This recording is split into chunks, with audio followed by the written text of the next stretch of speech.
Assalamualaikum warahmatullahi wabarakatuh. Jumpa lagi dengan saya di channel Sholat Muklis. Pada kesempatan ini saya ingin berbagi pengalaman seputar pelaksanaan akreditasi sekolah atau madrasah. Tapi sebelumnya Bapak Ibu semuanya, supaya kita tetap terhubung dengan Bapak Ibu semuanya, sudilah kiranya Bapak Ibu untuk memencet tombol subscribe dan tombol lonceng supaya kita tetap akses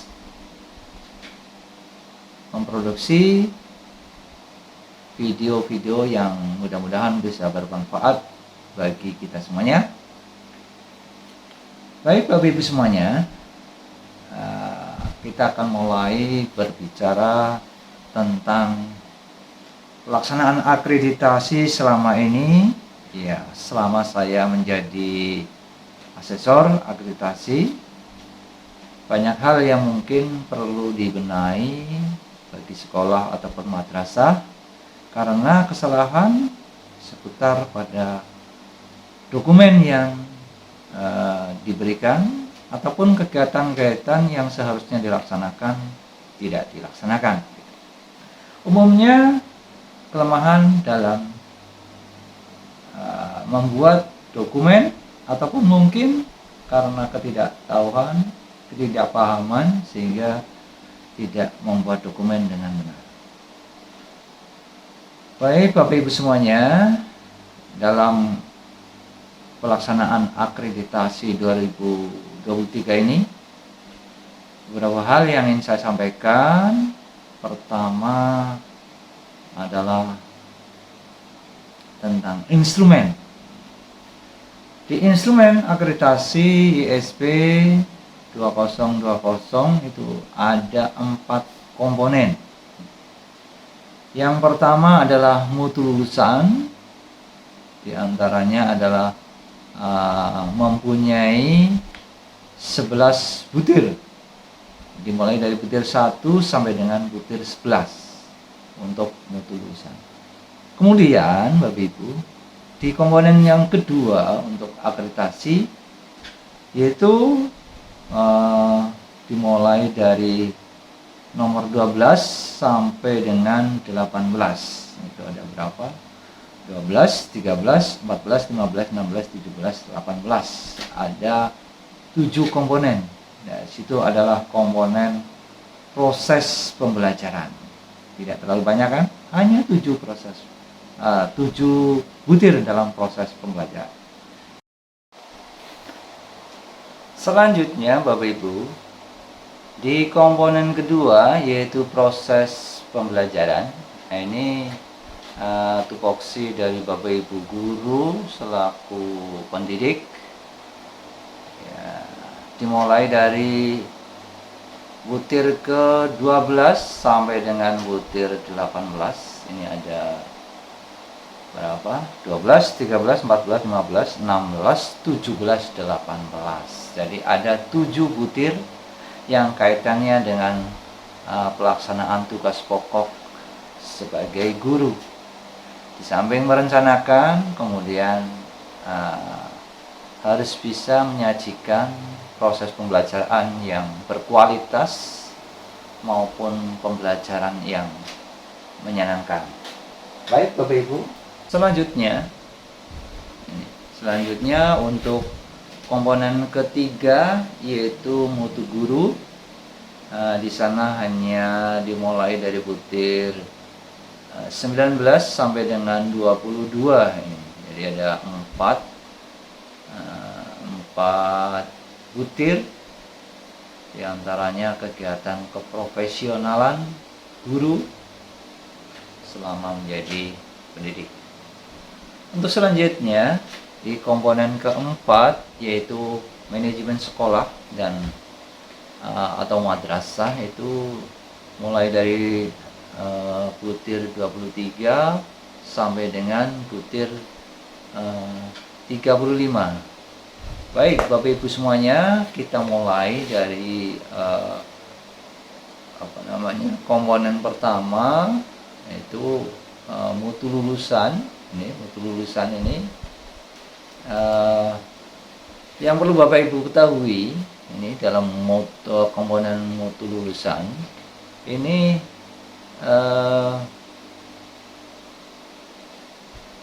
dokumen yang harus disiapkan ini kaitannya dengan pelaksanaan kedisiplinan, baik disiplinan belajar, berpakaian, maupun kedisiplinan mematuhi peraturan. Di samping dokumen nanti terdapat observasi dari asesor terhadap kedisiplinan, sehingga untuk menunjang dokumen yang ada. Kemudian penggali data selanjutnya adalah wawancara. Ini wawancara kaitannya dengan pelaksanaan tugas pembelajaran, kualitas pembelajaran. Ini yang harus Bapak Ibu siapkan, yaitu program dan laporan untuk kegiatan pembiasaan, pengembangan minat dan bakat, khususnya dalam kegiatan ekstrakurikuler. Ini biasanya banyak sekali kegiatan-kegiatan yang dilaksanakan, akan tetapi berjalan apa adanya, tanpa ada program, tanpa ada laporan. Sebetulnya untuk pembuatan program dan laporan itu tidak terlalu sulit, asalkan di situ sudah ada atau menjawab 5W1H, itu saya kira tidak akan dipersalahkan. Dilengkapi dengan dokumen-dokumen seperti foto dan sebagainya, itu akan memperkuat keyakinan asesor dalam menilai sekolah atau kegiatan yang dilaksanakan. Nah, ini sering sekali sepanjang saya menjadi asesor, kesalahan-kesalahan biasanya pada titik ini, pembuatan program dan laporan yang kurang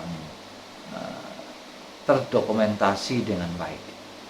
Kemudian selanjutnya Bapak Ibu, dalam pelaksanaan komponen yang ketiga, yaitu komponen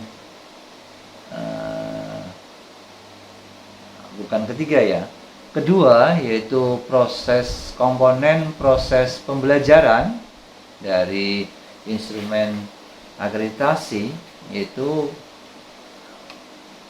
bagaimana Bapak Ibu menyiapkan pembelajaran, baik kualitas maupun iklim belajar ini. Kemudian bagaimana Bapak Ibu memanfaatkan sarana dan prasarana dalam menunjang proses pembelajaran ini. Kadang guru tidak begitu memperhatikan. Ada beberapa guru mungkin belajar seperti adanya, tidak mau menggunakan sarana yang ada padahal sudah ada. Nah, ini kan kurang memaksimalkan sarana yang ada.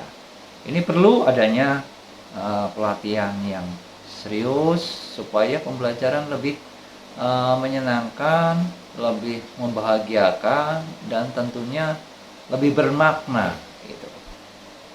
Ini untuk proses pembelajaran. Nanti di samping dokumen perencanaan pembelajaran yang akan dilihat, apakah sudah memenuhi standar proses, dilihat dari perencanaannya, apakah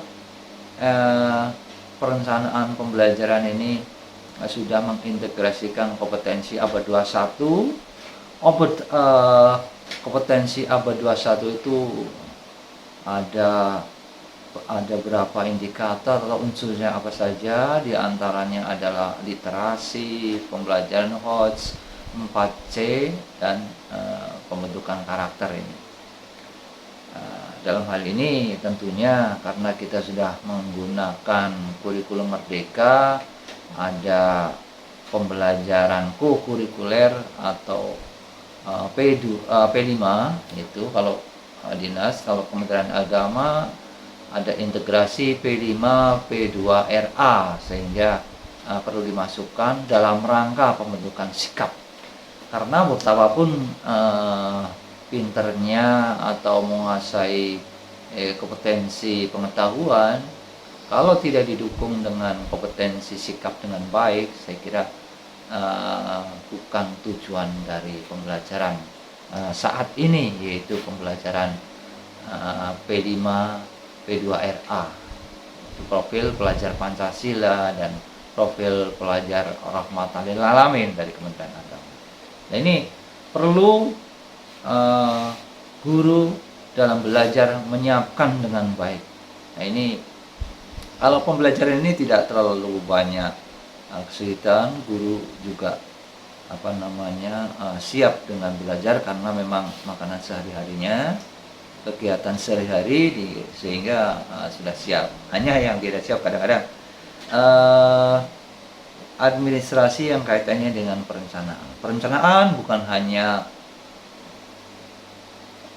RPP saja, tetapi di dalamnya ada literasi, rangkuman materi, instrumen penilaian yang dimulai dari kisi-kisi, kemudian lembar soal, lembar jawaban, dan analisis yang nantinya akan digunakan sebagai remedi dan pengayaan dalam rangka memberikan umpan balik dalam proses pembelajaran, sehingga tercipta iklim belajar yang kondusif dan kualitas yang pembelajaran yang luar biasa. Itu untuk komponen proses pembelajaran atau komponen yang kedua. Adapun komponen yang ketiga yaitu mutu guru. Dalam mutu guru ini ada beberapa komponen yang harus diperhatikan ini. Yang pertama adalah kompetensi guru. Kompetensi guru, bagaimana guru menguasai strategi pembelajaran, menguasai menggunakan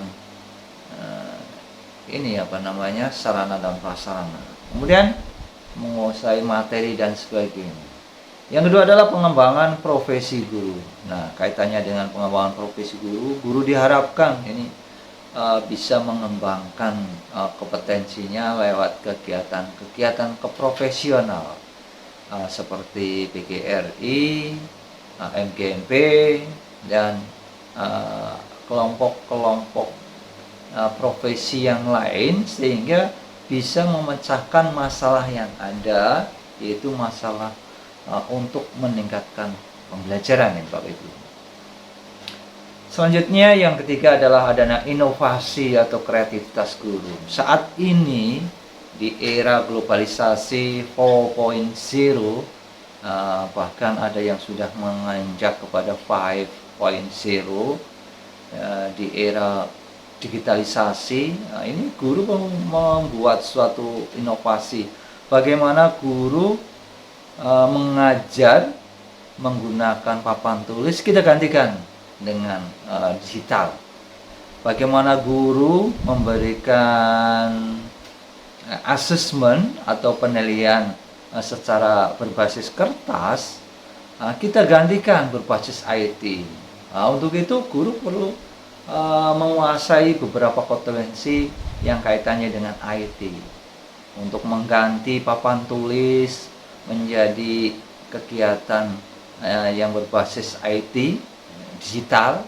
Ini guru harus menguasai beberapa media pengeditan atau aplikasi edit video, ada bermacam-macam. Tinggal pilih yang bisa mewakili atau mudah dan fiturnya banyak. Saat ini banyak tersedia fitur-fitur yang gratis, apalagi pemerintah sudah banyak memberikan. Ada fitur-fitur yang memang digratiskan, yaitu Canva, kemudian KineMaster. Ada lagi yang memang ingin mengembangkan di dunia entertainment, misalnya bisa menggunakan Adobe Premiere. Ini aplikasi yang luar biasa, bisa digunakan dalam pembelajaran. Sehingga kalau menguasai salah satu, guru bisa menggantikan ini. Karena apa? Tinggal di dalam kelas sediakan sarana prasarana seperti TV Android gitu, yang bisa menampilkan YouTube. Nah, Bapak Ibu membuat video pembelajaran, nanti disimpan. Bapak Guru punya lemarinya ya bisa Google Drive ataupun YouTube ataupun flash disk. Nah, saya sarankan Bapak Ibu jangan disimpan di antara keduanya, seperti Google Drive dan flash disk. Itu akan mempunyai beberapa kelemahan, di antaranya keterbatasan. Di Google Drive hanya tersedia sekitar 15 giga. Saya kira kalau membuat pembelajaran, video pembelajaran, ya sekitar hanya 10 aja cukupnya. Lain halnya ini Bapak Ibu akan membuat ini menyimpan video berapapun jumlahnya tidak akan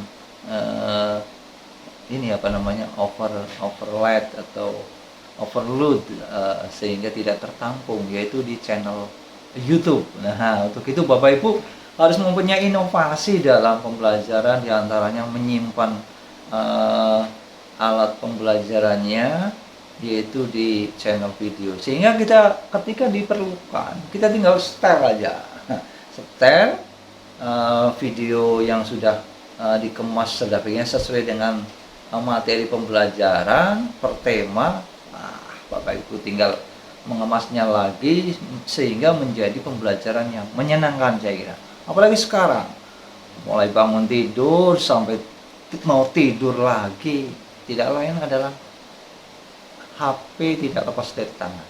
Ya, kita amati saja anak-anak kita, HP,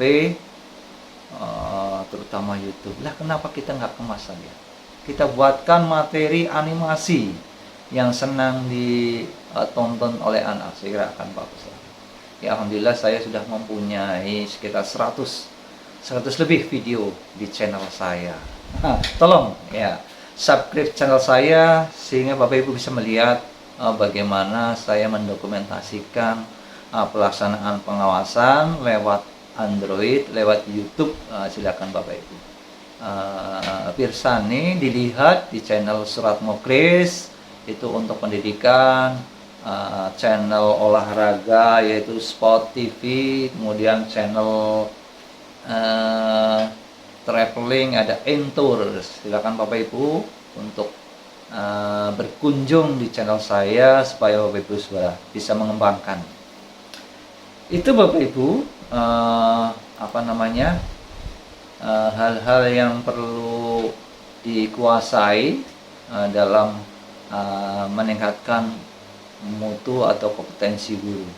Itu hanya beberapa butir saja Bapak Ibu. Jangan lupa juga ketika guru mengikuti kegiatan keprofesionalan itu menyiapkan program, tentunya program disiapkan, jangan sampai pertemuan tidak ada kegiatan. Ya, yang saya lihat ini ada beberapa asal berangkat, kadang-kadang berangkat saja sana, ya hanya sekedar memenuhi kewajiban saja itu.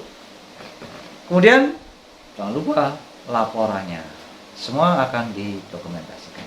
Baik, untuk yang komponen terakhir yaitu komponen manajemen sekolah atau madrasah. Nah, ini yang banyak sekali kita jumpai, beberapa hal yang kadang-kadang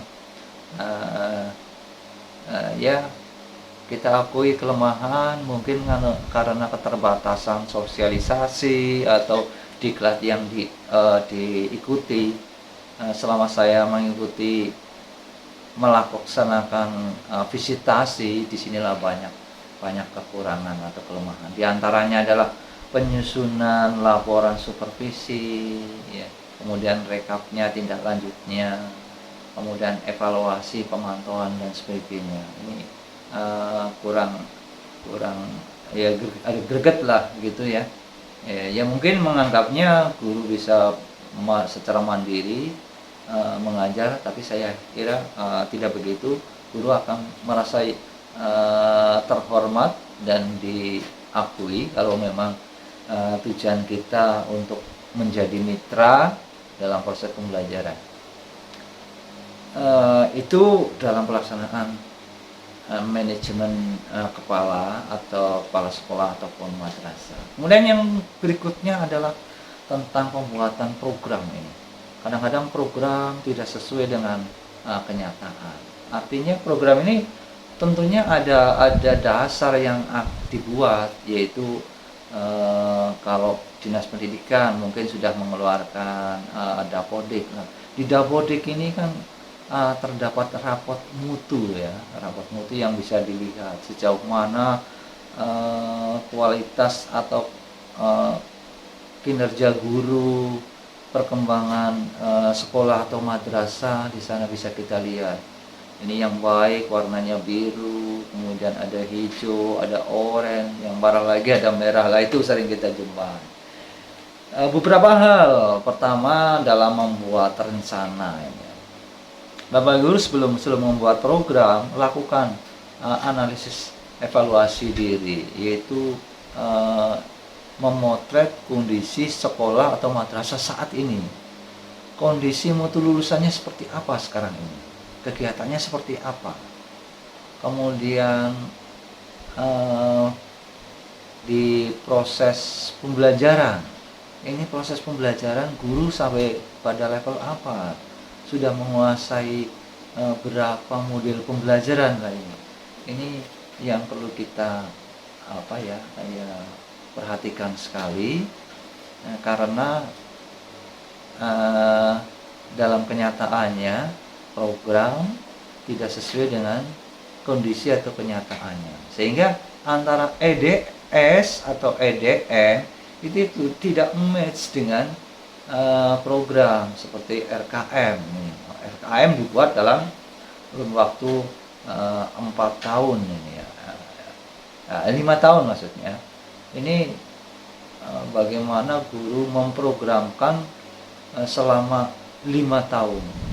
Tentunya tidak bisa bekerja sendiri. Nah, kenyataannya banyak yang membuat adalah operator atau ya guru yang dianggap menguasai IT, padahal tidak, karena program ini dilaksanakan untuk semua, baik sekolah maupun komite. Kadang-kadang komite malah tidak dijadikan hanya sekedar orang yang dimintai tanda tangan. Ini salah sekali, padahal manfaatnya besar. Ketika ada perubahan besar, komite sudah menandatangani, kita tinggal laporan saja, ini bagaimana pendanaan, bagaimana bentuknya dan sebagainya.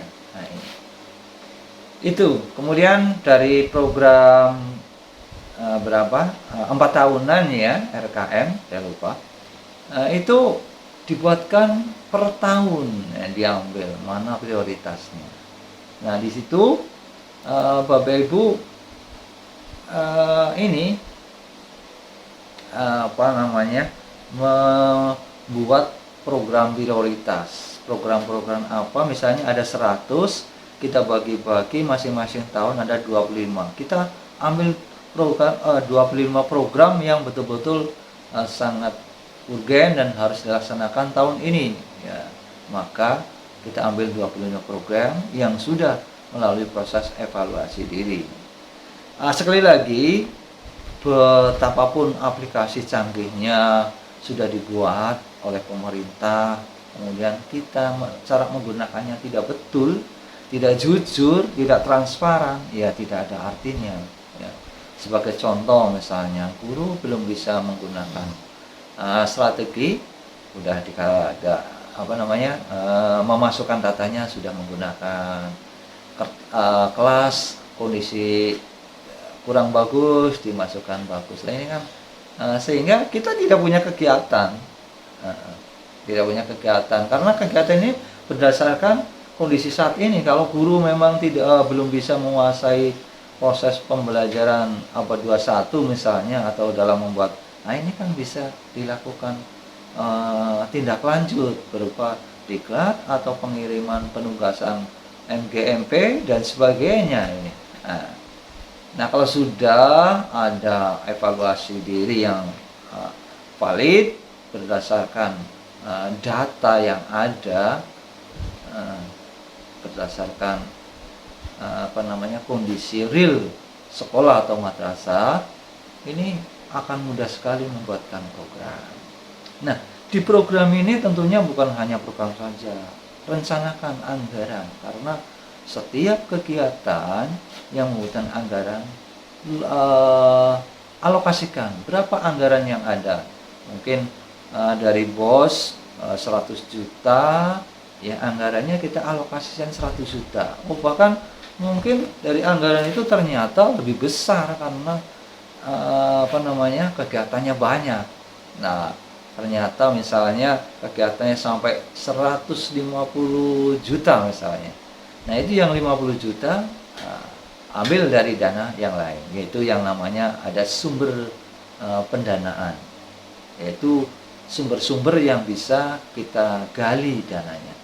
Kalau sudah ada sumber pendanaan, jadwalkan kapan pelaksanaannya dan siapa yang bertanggung jawab. Nah, itulah program-program yang bisa match antara